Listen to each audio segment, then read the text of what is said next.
Hi,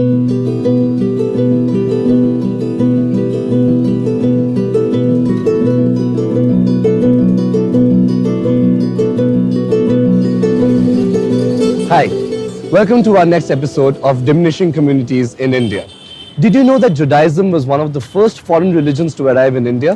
Which means its advent was before the arrival of Christianity, Islam and Zoroastrianism.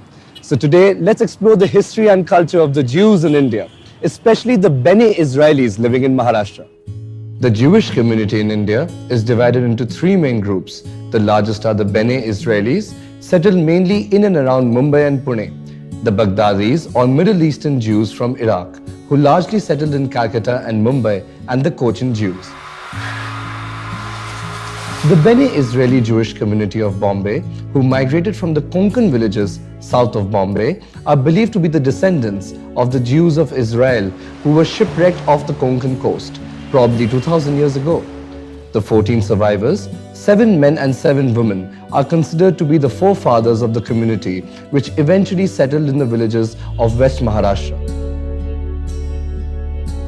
Migration to the cities happened as late as the 18th century, and surnames like Rohekar, Penkar, Palkar, Ashtamkar and such others got added on to their original Jewish names, based on the names of the villages from where the migration took place.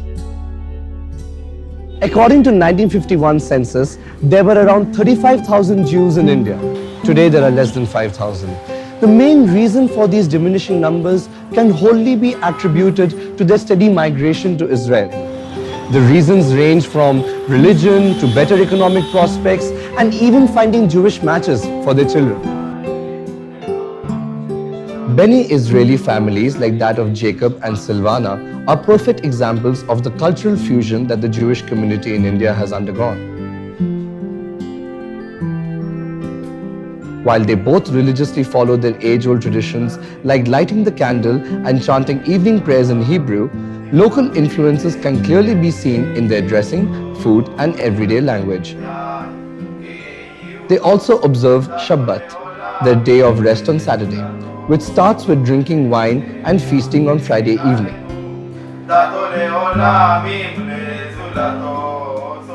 While cultural symbols are proudly displayed and rules are maintained, the family is quite sure that they do not want to migrate to Israel and India is their only home.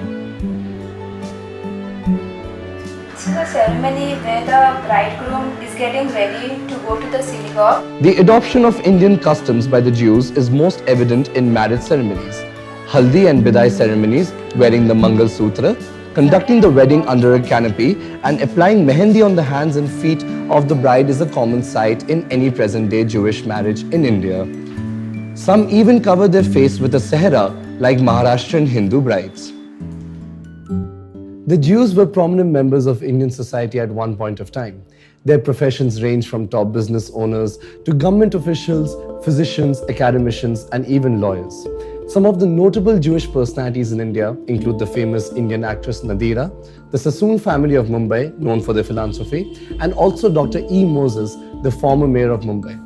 While the existing members try their best to keep their rich past alive, being few in numbers, they often have to double up as caretakers of Jewish monuments and religious places. The Gate of Mercy in Mumbai is one of the oldest synagogues in Maharashtra, built in the year 1796.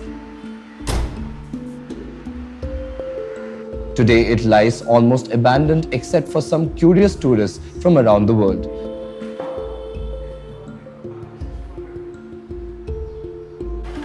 Similarly, Alibag, which is steeped in Jewish history and which owes its name to a rich Bene Israeli named Ali, cannot find even 10 Jewish men required to fill its historic synagogue Bethel for a Shabbat service.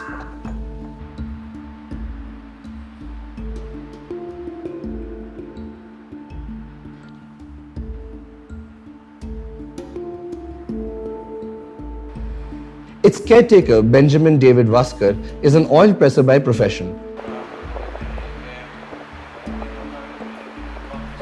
Oil pressing was once a very popular profession amongst Bene Israelis in Alibag, and they were often called Shanivar Telis by other communities, which means oil pressers who follow Shabbat or abstain from work on Saturdays.